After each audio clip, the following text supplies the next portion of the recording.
Buenas tardes. Nosotros somos el Club de Astronomía y Astronáutica Juvenil de Guadalajara y el día de hoy participamos en el evento de Estar en Casa que organizan la Sociedad Científica Juvenil, Acción Científica, UDG Space, Astrocon y nosotros, Club de Astronomía y Astronáutica Juvenil. Y el día de hoy pues vamos a impartir una charla sobre Star Wars. Vamos a hacer una comparación entre nuestra realidad y el universo de Star Wars para ver qué tan factible es llegar a esa realidad. Entonces, conmigo me acompañan varios de mis compañeros. Tenemos a Joel. Diga hola. Bueno. Hola. También Samantha. Hola. Ahí está, Joel, Samantha, Adrián. También nos acompaña Ángel. Hola. Y la señorita Diana, quien se encargó de realizar esta bellísima presentación. Muchas gracias a todos. Entonces, bueno, tuve un problema con mi conexión. Muy bien, gente, buenas tardes, primero que nada. Yo voy a hablar un poco sobre lo que viene siendo el hiperespacio y relacionarlo con el espacio de Minkowski. Primero, quiero definir el hiperespacio como, en principio, un recurso narrativo de la ciencia ficción para explicar cómo las naves pueden viajar más rápido que la luz o llegar a un sitio muy distante en poco tiempo. En Star Wars se requería un argumento para que los viajes espaciales tardaran poco tiempo y dar seguimiento a la trama, a la historia.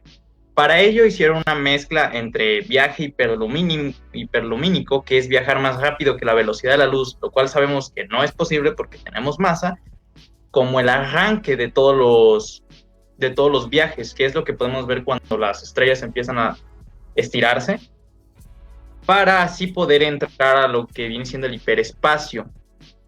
Pero antes de esto se tenía que hacer una gran cantidad de cálculos, pero sabemos que se necesitaban por lo menos 4 variables, y es que en varias escenas podemos ver que se necesitan 3 coordenadas de espacio a donde se quiere llegar y una de tiempo.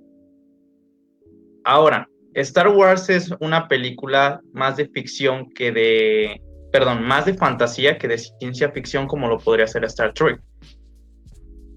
Por lo tanto, por contraparte, en la física se define el hiperespacio como un espacio de más de 3 dimensiones, donde 3 son dimensiones espaciales y una es una dimensión temporal. No existe actualmente una prueba experimental que lo confirme. Sin embargo, se ha descrito ya con el espacio de Hermann Minkowski, que fue un científico alemán, que está muy relacionado con el concepto que Albert Einstein tenía del espacio-tiempo. Pero a todo esto, ¿qué es el espacio de Minkowski? Bueno, la definición básica que van a encontrar si lo googlean es que es un espacio de 4 dimensiones con la característica de ser plano. Y plano lo voy a mencionar hasta la conclusión de mi parte para que vean por qué hago énfasis en esto. Suena extraño esto del espacio de Minkowski. Lo que pasa es que nosotros conocemos de mejor manera el espacio euclidio, que significa espacio de 3 dimensiones. Bueno, es un espacio de 3 dimensiones, puesto que la geometría que hemos estudiado en la escuela, fundada por Euclides de Alejandría, se basa en este espacio. En el espacio de Minkowski, por su cuenta, es de 4 dimensiones, donde si se graficara, cada punto sería un suceso, y entiéndase un suceso como un evento que ocurre en una posición dada por coordenadas X, Y, Z en un momento T, en un momento de tiempo. Aquí podemos ver en la presentación un diagrama que lleva tiempo y X como la distancia. Podemos ver una línea amarilla que atraviesa a 45 grados respecto a los dos ejes. Esta línea se le llama línea del universo y su particularidad es que está a 45 grados. Es una partícula que viajaría a la velocidad de la luz. Bien, ahora, les había dicho que iba a finalizar explicando lo de plano del espacio de Minkowski. Se podría decir, y para terminar mi parte, que nuestro universo es un espacio descrito por Minkowski, pero a diferencia de este, nuestro universo no es plano por toda la materia que lo deforma. Y bueno, eso es todo por mi parte.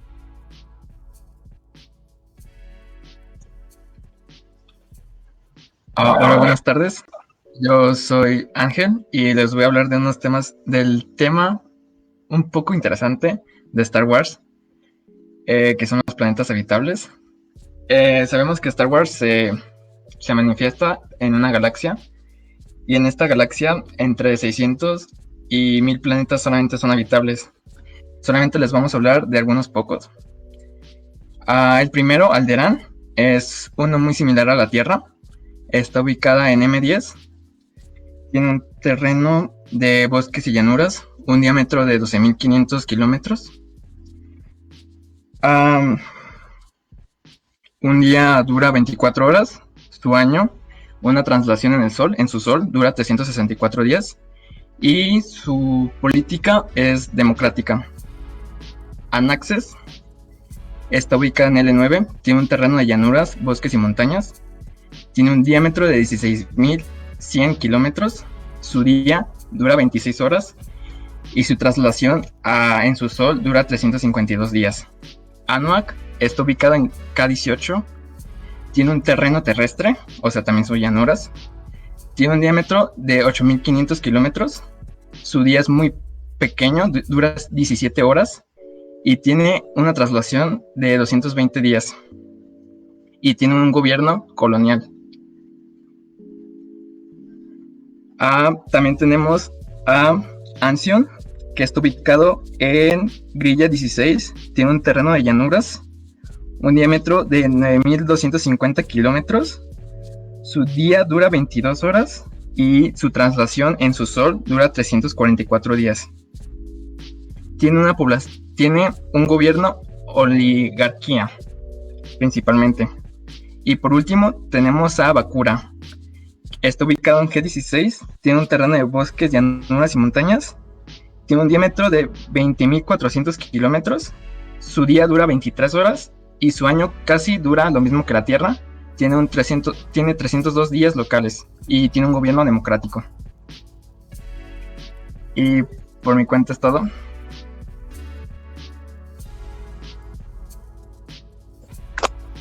Hola, ¿me escucho? Bueno, pues yo me presento, yo soy Gustavo Adrián Anaya Ojeda y les voy a hablar un poco sobre la Estrella de la Muerte. Más que nada sobre la posibilidad de recrearla o construirla en la vida real. Y bueno, yo creo que la Estrella de la Muerte es sin duda uno de los iconos más reconocibles de la saga de Star Wars. Debido a eso, muchas veces nos hemos preguntado, ¿es posible construirla en la realidad? Esa es sin duda una pregunta muy interesante, que está llena de factores que debemos considerar. Y por eso mismo, hoy les voy a explicar por qué no se puede realizar un proyecto de tal magnitud. Todo esto desde un punto de vista científico y tomando en cuenta nuestras limitaciones tecnológicas. Bueno, el primer punto que quisiera tocar es el del superláser. Una de las características más representativas es precisamente su rayo principal, que es capaz de destruir hasta planetas enteros en cuestión de segundos, tal como lo vimos en la película. Ahora la pregunta, ¿es posible para nosotros manipular tales cantidades de energía? Para responder a esa pregunta, primero debemos conocer qué es lo que le da la energía al rayo de la Estrella de la Muerte. En la saga de Star Wars existe un cristal ficticio llamado Kyber, el cual también es lo que le da el poder al sable de luz de los Jedi. Dicho cristal también sería utilizado para la creación del rayo de la Estrella de la Muerte, solo que en cantidades realmente grandes, muy grandes de hecho. Y dado que en el mundo real no existen los cristales Kyber como tal, para poder hacer una Estrella de la Muerte en la vida real deberíamos reemplazar dicho cristal por algo que sí exista. Y bueno, después de realizar una investigación, caí en la conclusión de que el equivalente más acercado a un hipotético cristal Kyber sería la turmalina, más que nada porque ambos comparten propiedades piroeléctricas y piezoeléctricas. ¿Qué es esto? Bueno, la propiedad piroeléctrica es cuando al someter a un material a un cambio eléctrico, este manifiesta una polaridad eléctrica diferente. Al igual que la piroeléctrica, la piezoeléctrica es similar, solamente que el cambio se da cuando el material se somete a una presión mecánica. Sin embargo, otra cuestión a considerar es que la cantidad de turmalina que se necesitaría para hacer funcionar el rayo. La turmalina no es precisamente un mineral abundante en la Tierra, así que sería muy difícil poder conseguir la cantidad adecuada para dicho proyecto.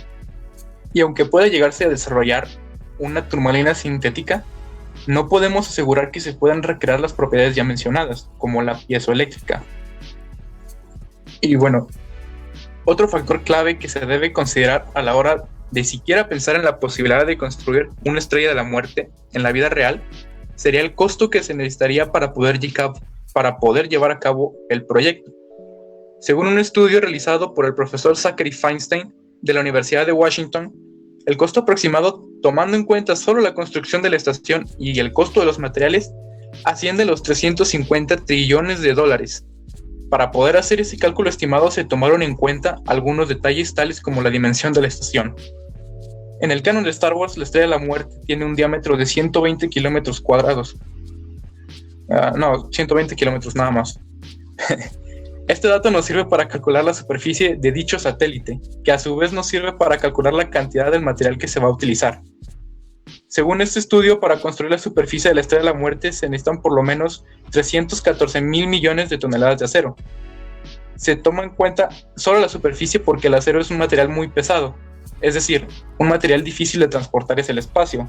Por eso mismo se busca eficientar el proceso de construcción. Ahora, para poder hacer un cálculo del costo estimado que implica construir zonas habitables dentro de la Estrella de la Muerte, el estudio se basa en el costo de la Estación Espacial Internacional. El resultado fue que para construir dentro de la Estrella de la Muerte se necesitarían al menos 350 mil trillones de dólares. Esto ya tomando en cuenta el costo de la superficie.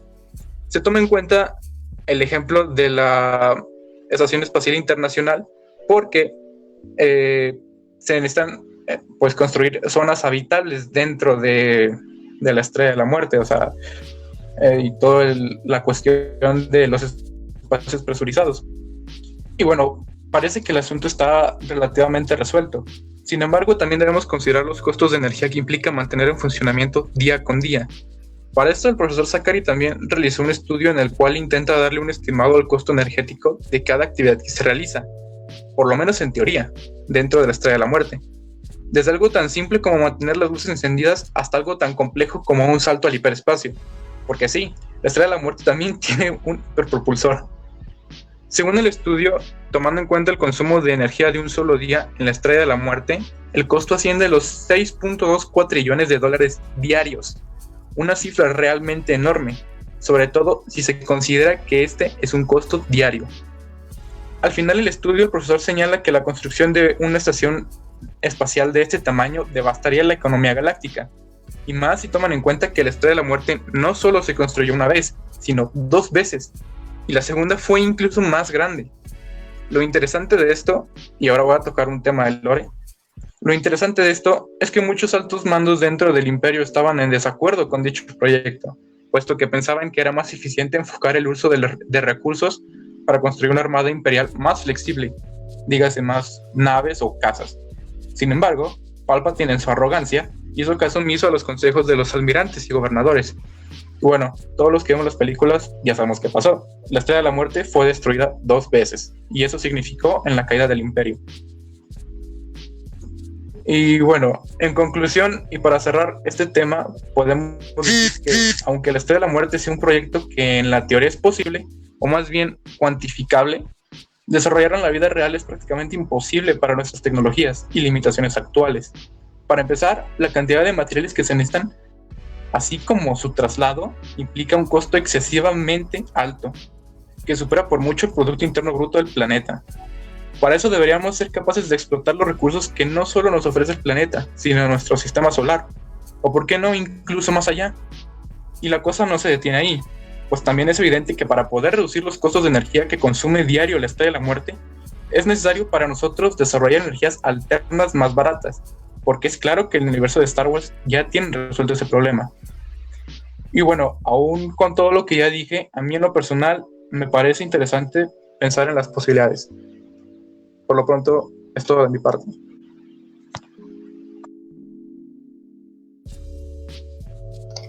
Hola, yo les voy a hablar sobre los protosables o los lightsabers. Y pues los sables de luz, que seguro todos conocemos, son armas que usan tanto los Jedi como los Sith. Y ambas partes, pues, también como sabemos, necesitan saber usar la fuerza para poder portarlas. Pero pensemos en qué tan posible es fabricar un lightsaber en realidad.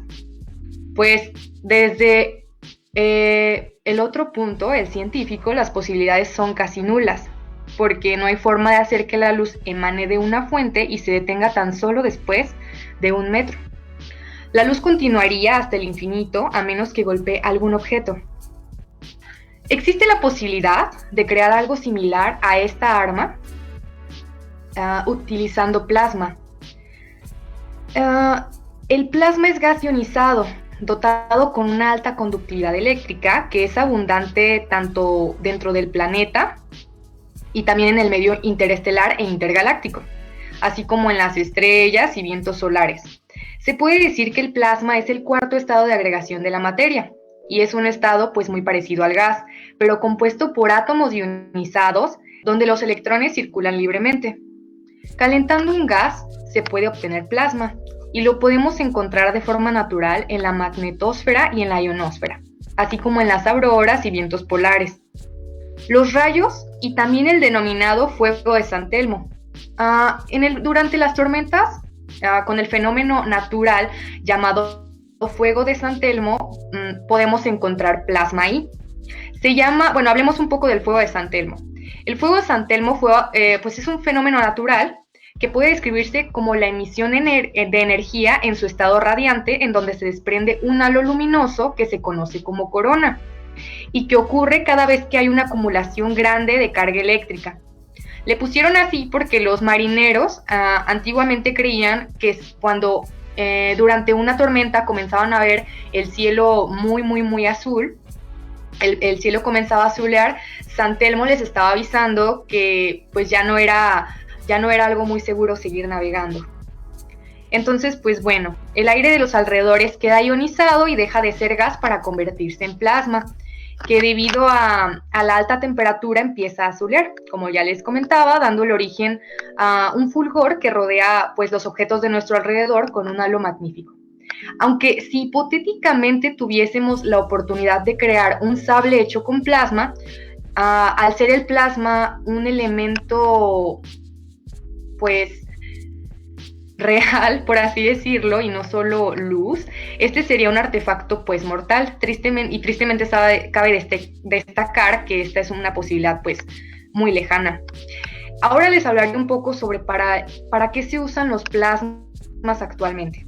Los plasmas actualmente se utilizan para impulsar partículas cargadas a altas velocidades en distancias muy cortas, lo que ha ayudado a crear aceleradores de partículas más compactos, como el que no sé si ya conocen, se llama el Gran Colisionador de Hadrones, el cual tiene como objeto principal tocar entre sí partículas subatómicas, principalmente protones, en puntos seleccionados donde se ubican grandes detectores. Estos registran las partículas resultantes de las colisiones para estudiar los elementos que componen la materia de la que está hecho el universo. Y también pues para estudiarnos a nosotros. El colisionador es una máquina construida con 9.300 imanes superconductores que son fundamentales para hacer girar los haces de partículas a velocidades cercanas a las de la luz. Estos imanes deben refrigerarse a una temperatura inferior a la del espacio exterior. Esta temperatura debería ser de menos 270 grados Celsius. En el interior del anillo del Gran Colisionador de Hadrones, pues tenemos el lugar más vacío del sistema solar para evitar que las partículas colisionen con moléculas de gas. Este es el uso de los plasmas en la actualidad. Y a sabiendas de esta información, pues podríamos pensar en la posibilidad de crear un sable de luz funcional si nos enfocamos en la construcción de este artefacto con plasma. Un láser de alta intensidad o haz de partículas que se dirige a través de un medio de plasma crea una estela de plasma, muy parecida a la estela que se crea cuando nosotros observamos un bote que corre a gran velocidad a lo largo de un lago.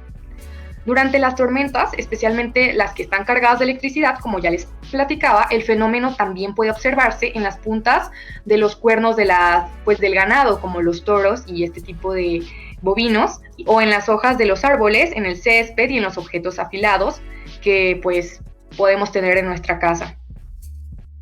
Y pues bueno, eso ha sido todo por mi parte. Y pues creo que en la presentación les dejé algunas imágenes sobre cómo se ve el plasma en una tormenta y también hay una imagen muy interesante sobre una lámpara de plasma, que es la que tenemos en el lado inferior es la lámpara de plasma, y la de arriba es una estela de luz.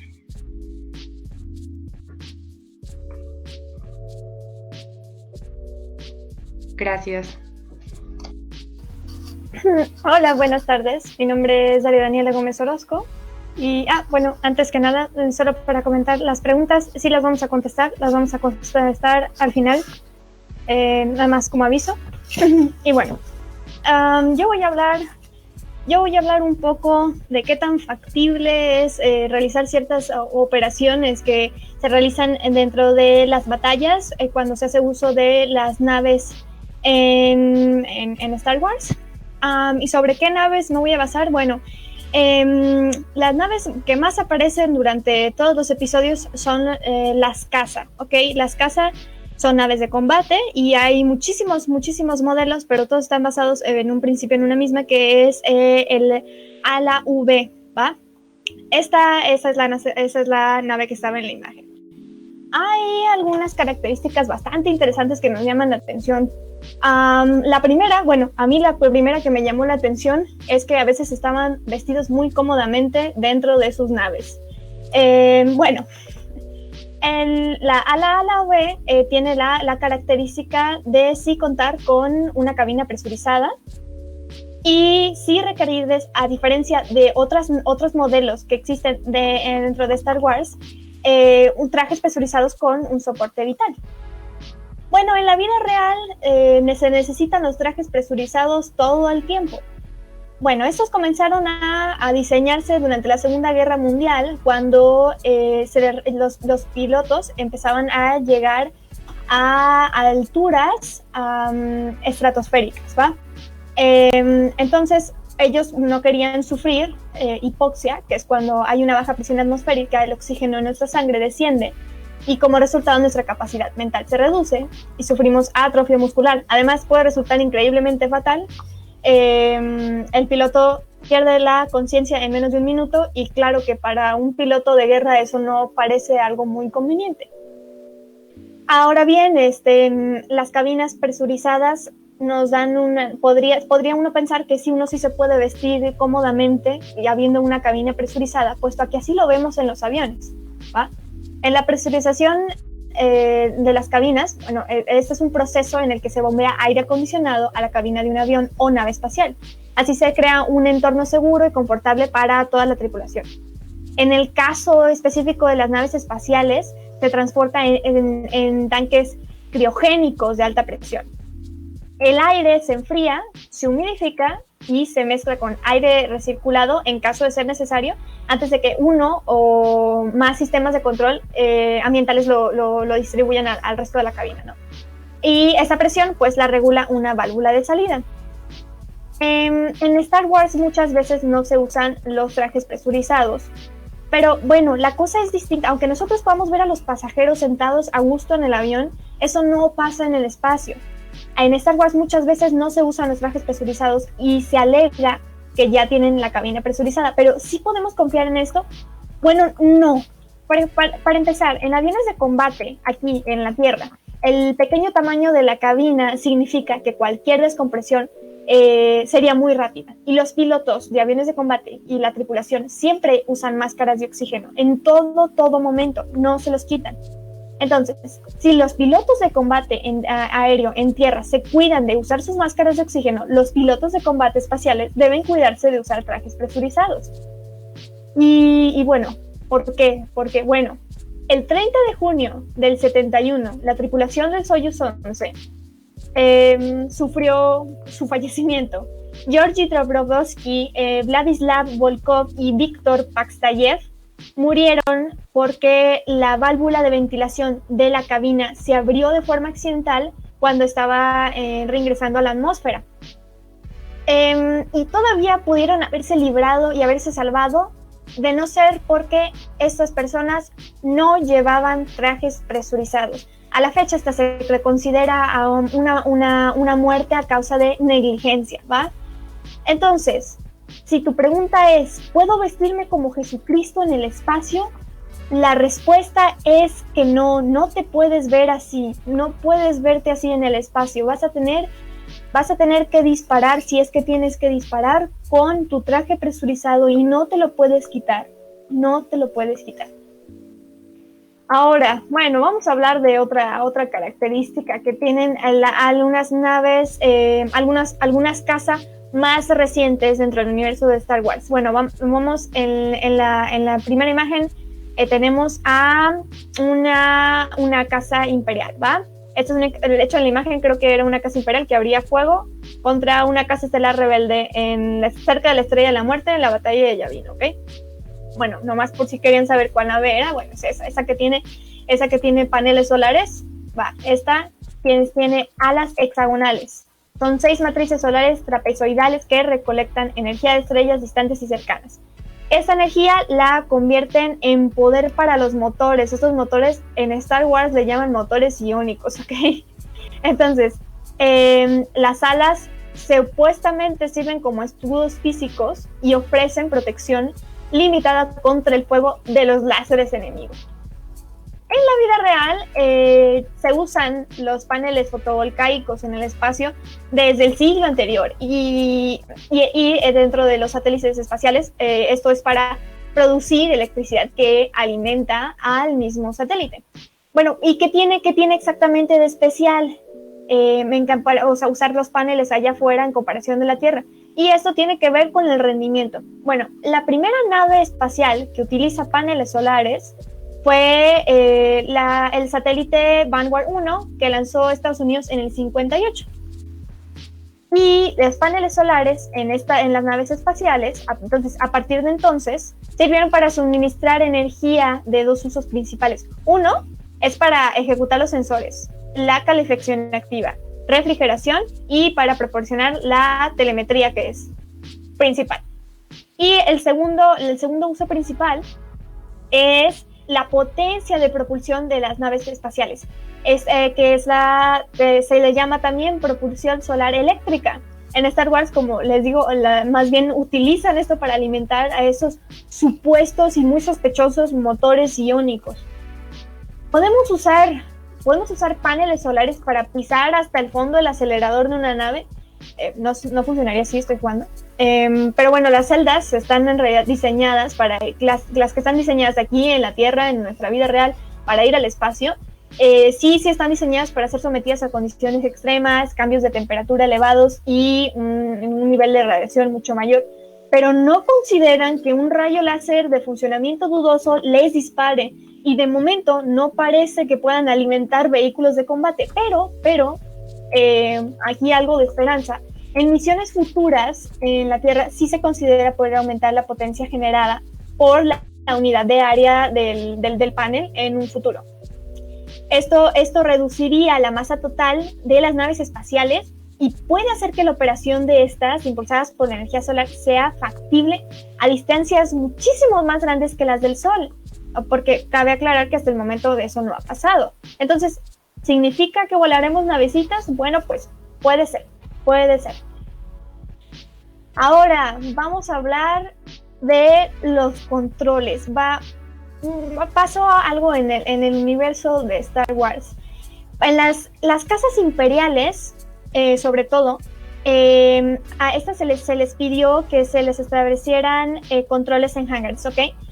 Y esto fue por órdenes del emperador Palpatine, porque no querían que hubiera tanta deserción. Querían que los pilotos dependieran totalmente de un ajeno, y así también tuvieran que pedir permiso para aterrizar y demás. El punto era que no huyeran. Pero lo curioso es que sí funciona más o menos parecido en la vida real, y no tiene que ver con cuestiones de deserción, sino de organización.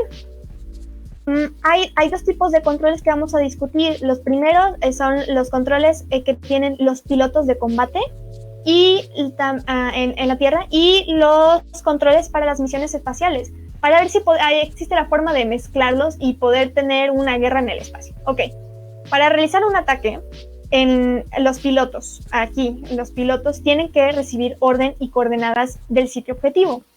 Y lo mismo funciona cuando es ataque entre aviones de un bando y otro, ¿ok? Entonces tiene que recibir órdenes tanto si van a atacar un sitio en particular, un objetivo, o si se van a disparar los pilotos entre ellos. ¿Cómo pasa esto? Bueno, en la Tierra se despliega un equipo llamado equipo de control de táctica aérea, esto en las fuerzas, ¿ok? Esa es, por sus siglas en inglés, TACP, Tactical Air Control Party. Ellos son un equipo de vehículos que se despliegan y se mantienen indetectados en ambientes hostiles, y entonces establecen las zonas de asalto. Ellos son los que mandan la señal y les dicen a los demás, sí, ataca aquí, pero conste, aquí van en vehículos terrestres. Cuando el ataque es solo por aire, se usan aviones de reconocimiento. Si alguna vez leyeron o supieron algo sobre la autobiografía es que hay una autobiografía de Manfred von Richthofen, el Barón Rojo. Bueno, quizás hayan dado una idea de cómo funcionaba en la Primera Guerra Mundial. Utilizo este ejemplo porque es más fácil imaginarlo así, ¿va?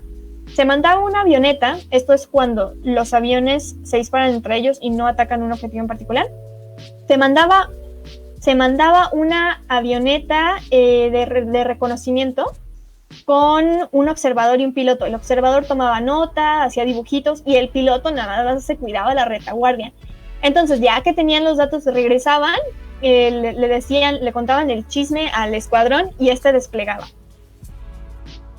Pero una vez que están en combate, igual necesitan apoyo de control, y aquí hay 3 participantes. A esta etapa de 3 componentes se le llama Forward Air Control, dentro de las Fuerzas Armadas en la Tierra.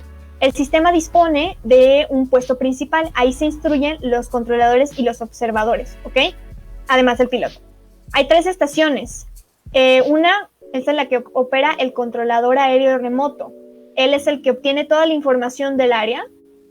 También está el piloto, cuyo caza tiene que batir los objetivos. Y está el instructor, que es el enlace entre el controlador y el piloto. Él es el operador de comunicaciones y solicita el apoyo de fuego aéreo, ¿ok? Los controladores pueden ser pilotos de combate o de transporte, y su función pues es enlazar y mantener toda la información. Además, supervisa que las trayectorias de los aviones con los que se operan no colisionen. Esto en Star Wars podría llegar a ser bastante complicado. Pero vamos a ver, Jorge, primero abordemos un poco de nuevo lo de las misiones espaciales. Hay distintos también tipos de controles. Ustedes ubican el famosísimo Houston, tenemos un problema, cuando le están hablando a control. Pero ¿a dónde es que llegó esta información? Bueno, ahí hay otra vez 3 tipos de controles. Uno, vamos a poner un ejemplo. De hecho, creo que por ahí está la imagen de la misión Apolo 7. Esa es la sala de consolas, es la sala de operaciones. Por sus siglas en inglés, MOCR, Mission Operations Control Room. Es una sala con consolas, y cada consola del MOCR sirve para monitorizar y controlar un aspecto del vuelo o del vehículo muy específico. Hay otro departamento, otro control, al que le llaman Real Time Computer Complex, que ahí se determina la posición de la nave en todo el momento. Son varios sujetos trabajando en ubicar la nave.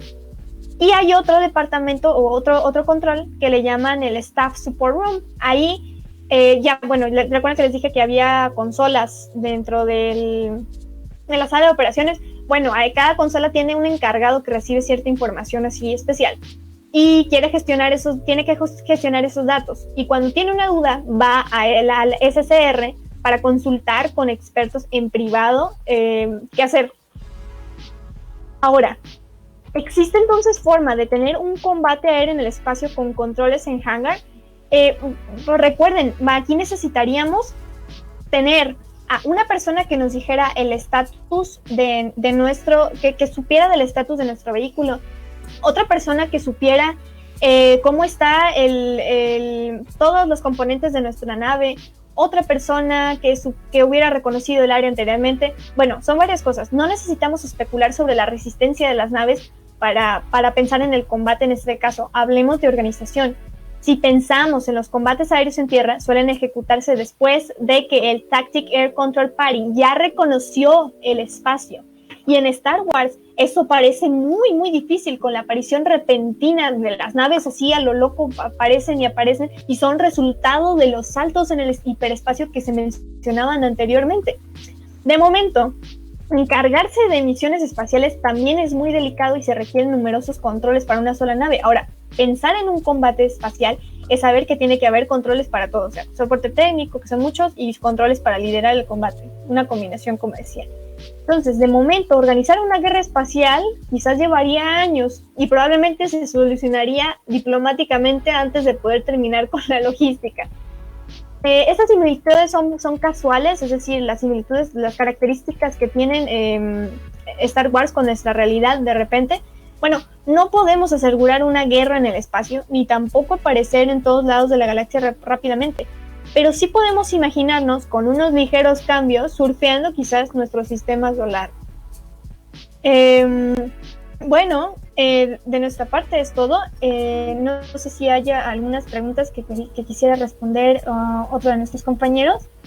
Y ahí dejamos nuestras redes sociales disponibles para que gusten comunicarse con nosotros por cualquier medio. Y les cedo la palabra a quién, creo que a Adrián. Hola. Sí, Hola, hace hola. rato comentaron. Déjame buscar la imagen. Ok.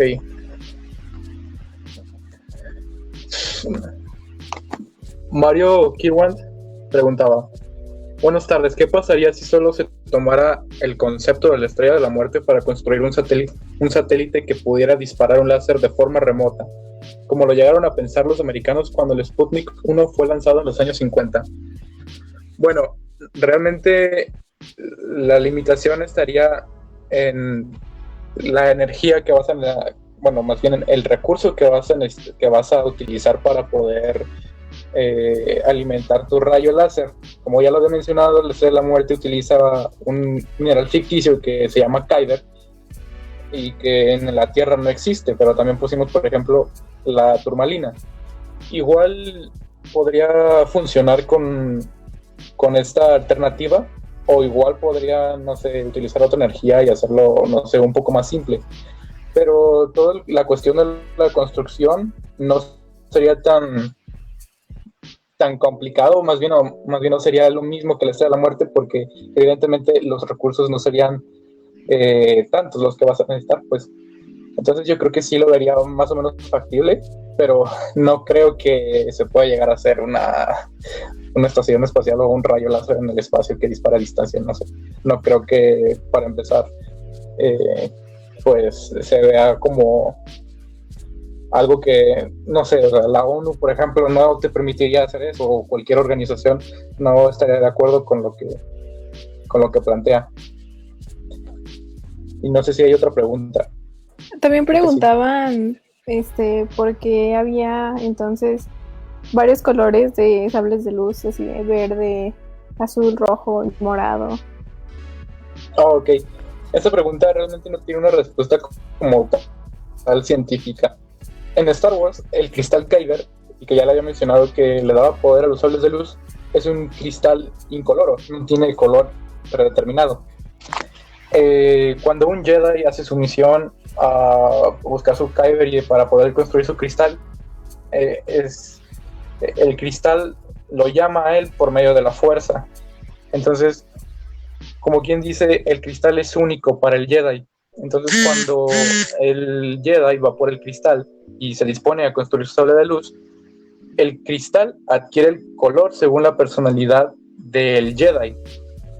Por ejemplo, azul, verde, dependiendo de la personalidad del portador, es el color que se va a tornar el cristal. Y bueno, en el caso de los cristales rojos no son de manera natural, pues. Los cristales rojos son sometidos a un proceso de corrupción mediante la fuerza.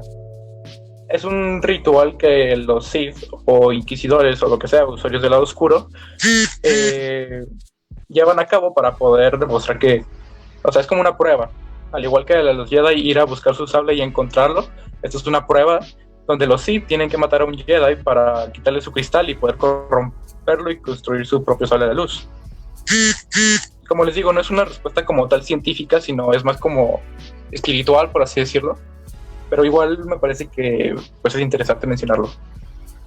Algo así como Harry Potter. Realmente no soy muy fan de Harry Potter y no sabría cómo hacer la comparación, pero supongo. Bueno, según lo poco que he visto de Harry Potter, las varitas como tienen como una especie de dueño, ¿no? En realidad no sería tanto así, porque el sable de luz lo podría utilizar, no sé, otra persona. Pero solamente ocurre con el Kyber. O sea, en el proceso de búsqueda y todo eso. Lo dice José Peña. Entonces Samuel L. Jackson tenía un sable morado porque la fuerza del guión estuvo con él. Algo así. O sea, sí, todo eso del sable de Samuel L. Jackson fue más por petición de él, pero sí, o sea, eventualmente Mace Windu fue a buscar su sable y el sable de luz, el cristal Kyber, le salió morado y ya.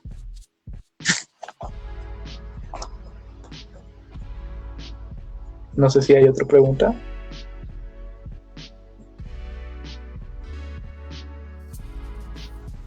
¿Alguien tiene acceso a las preguntas? Yo no.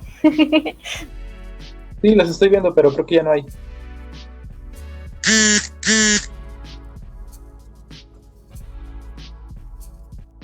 Bien. Bueno, entonces de nuestra parte es todo. Somos el Club de Astronomía y Astronáutica Juvenil. Muchas gracias por acompañarnos el día de hoy. Quédense para ver más conferencias de estar en casa. Muchas gracias. Hasta luego. Que la fuerza los acompañe. Siempre.